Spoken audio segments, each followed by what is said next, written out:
جب مومن اچھے کام کی نیت کرتا ہے، ابھی اس نے وہ کام کیا نہیں، نامہ اعمال میں ایک نیکی درج ہو جاتی ہے، اور جب وہ کرتا ہے ایک ہے، لکھی 10 جاتی ہے۔ اللہ اکبر۔ اور یہ اللہ تعالیٰ شرف بخشا ہے امت محمدیہ کو۔ علی صاحب الصلوات۔ جب حضرت موسیٰ علیہ السلام نے اس امت کے تذکروں میں پڑھا الواح تورات میں، تو انہوں نے آرزو کی تھی، 9 تمنائیں کی تھی حضرت موسیٰ علیہ السلام نے۔ ابن عساکر نے اپنی سند کے ساتھ اس حدیث کو ذکر کی ہے، ان میں سے ایک آرزو یہ بھی تھی کہ اے اللہ ایک ایسی امت ہے، اگر وہ نیکی کی نیت کرے گی تو نیکی لکھ لی جائے گی، اور اگر وہ کرے گی ایک، لکھی 10 جائیں گی۔ فجعلھا امتی، وہ امت میری امت بنا دے۔ قال تلک امت احمد صلی اللہ علیہ وسلم، کہا یہ میرے پیارے احمد کی امت ہے۔ ایک نیکی کریں گے ثواب 10 کی صورت میں لکھا ہے۔ حضرت رابعہ بصری سلام اللہ علیہا تشریف فرما تھی کہ خادمہ نے خبر دی کہ کوئی 5-4 مہمان آئے ہیں، فرمایا ان کو بٹھاؤ اور ان کو کھانا کھلاؤ۔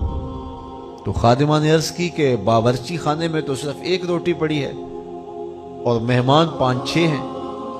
آپ نے فرمایا اچھا اس روٹی کو جا کے باہر خیرات کراؤ۔ خادمہ گئی اور خیرات کرائی۔ حضرت رابعہ بصریہ کا حکم تھا، ورنہ عقل تو یہی کہتی ہے کہ ایک اور ہے، باقی اور حاصل کی جائیں اور مہمانوں کی خاطر مدارت کی جائے۔ تو وہ 1 روٹی بھی خیرات کرائی۔ تھوڑی دیر کے بعد دروازے پہ دستک ہوئی، پوچھا من علی الباب، دروازے پہ کون ہے؟ کہا میں غلام ہوں اور ہمارے آقا نے آپ کی طرف کھانا بھیجا ہے۔ خادمہ نے کھانا وصول کیا، حضرت رابعہ کو کہا کہ یہ کسی نے کھانا بھیجا ہے۔ آپ نے فرمایا دیکھو، کپڑا اٹھایا، دیکھا تو 5 روٹیاں تھیں۔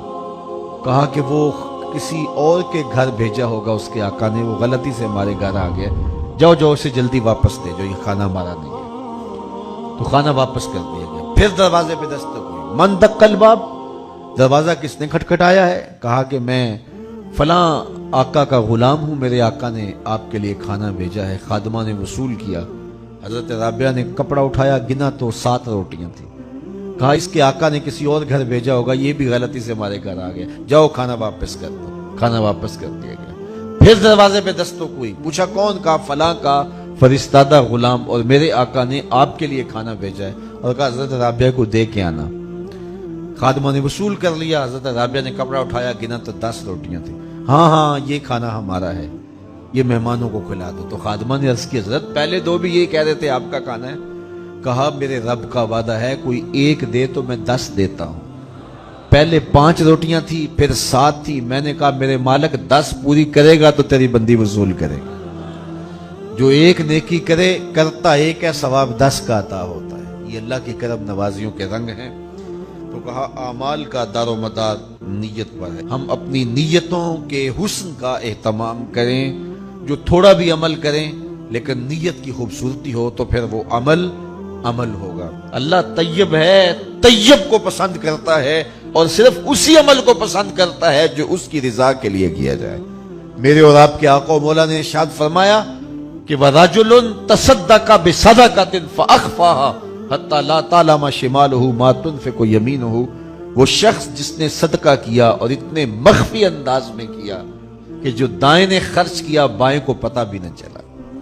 قیامت کے دن جب کوئی سایہ نہیں ہوگا، اللہ اس شخص کو اپنے عرش کا ٹھنڈا سایہ عطا فرمائے۔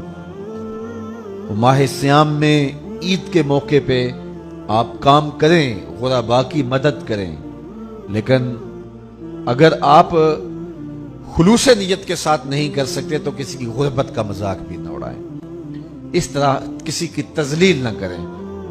آپ ایک خاندان اپنے ذمہ لے لیں، اگر یہ اہتمام ہو سکتا ہے کہ اس کو بھی نہ پتا چلے کہ یہ میرے گھر میں یہ اہتمام کہاں سے ہوا، اگر ایسا بھی ہو جائے تو بہت اچھا ہے، لیکن اگر یہ نہیں ہو سکتا تو کم از کم اس کا اور تمہارا راز ہونا چاہیے، اور درمیان میں جاننے والی ایک ہی ذات ہو اور وہ رب کی ذات ہو، تو پھر دیکھنا اس سے قلب کو سکون اور روح کو راحت اور اس کا اجر کتنا نصیب ہوتا ہے۔